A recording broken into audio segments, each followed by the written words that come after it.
Happy Goosey Night, Cabbage Night, Mischief Night, or if you guys don't actually have any holiday like that, Happy Halloween Eve. I'm Scott. That's Day. That's Ryan, and this is Film Set. Yes, talking about horror, talking about basically everything going on in the world of horror. We're focusing heavily on that for the most part. We will also be doing a review of Five Nights at Freddy. One is for, one is against. Talk a little about Scarefest.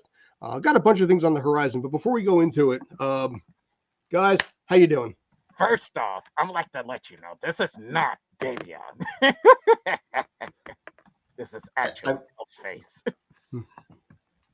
I heard maybe half of that because the mask is really muffling everything you're saying. Yeah, and I gotta wonder if people are gonna complain right out of the gate about throwing the gun right off the friggin' onset. It's not a real gun. Put it down before you shoot someone's eye out. Yeah, put it down. Put it down. How am I supposed to be my costume a country hick if I do not have a weapon? Dude, then sing Kenny Chesney, sit there and basically eat your grits and shut the hell up. Listen, you can see, what was it, Chris Jensen? It's like God, money may not buy happiness, but can buy me a boat. Thanks, Obama.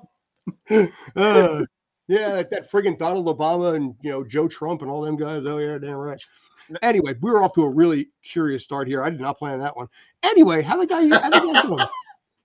I'm doing great. Christmas cards. Oh, yeah, by the way, Christmas is right around the corner. Enjoy that. Christmas, no, we don't talk about Christmas until Wednesday. Great. So, regular, creamy, or regular, I guess. I didn't know al dente was an option, to be honest. Anytime you have the chance to throw in a My Cousin Vinny reference, you do it. I'm sorry, that's just how it rolls. By the way, Restream has this nice little thing where you see like the Halloween captions and all that. Respect to that. Oh yeah, no, I really like that. So, before we get into all the horror stuff, let's get this out of the way first. We talked about this earlier. We're going to talk a little bit about the recent passing of both Matthew Perry and, of course, Richard Moll. Richard Moll's first. But let's talk a couple minutes on this. Matthew Perry, obviously best known for Friends, Whole Nine Yards, which I found to be kind of an underappreciated comedy with him, Bruce Willis, and one of my teenage crushes, Natasha Henstridge, passed away, as did Richard Moll. So I'll let you guys roll first on that. Well, I'll also let you follow up with him doing Fools Rush In with one of my crushes.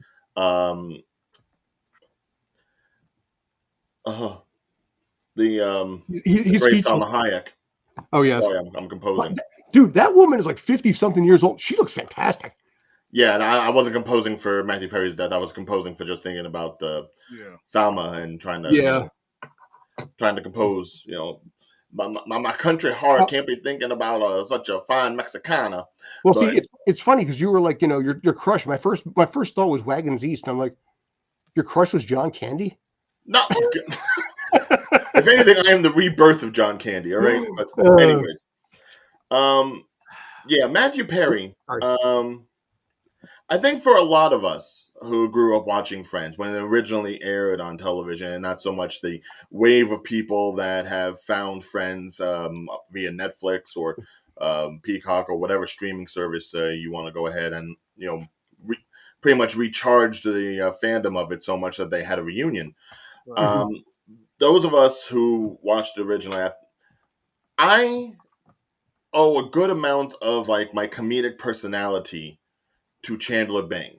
I can say I would say like the cast of Friends alone, each one of them have their unique dimension, their unique aspect. And for a lot of us, the funny, quirky guy, the sarcastic one, pure 90s Chandler Bing was. It really struck a chord with a lot of us guys who were like, oh, well, we're just the funny ones. We're not the heartthrobs. We're not the one who actually was married or anything like that. So it was always a question of whether or not we could get any kind of girl. And here he is, the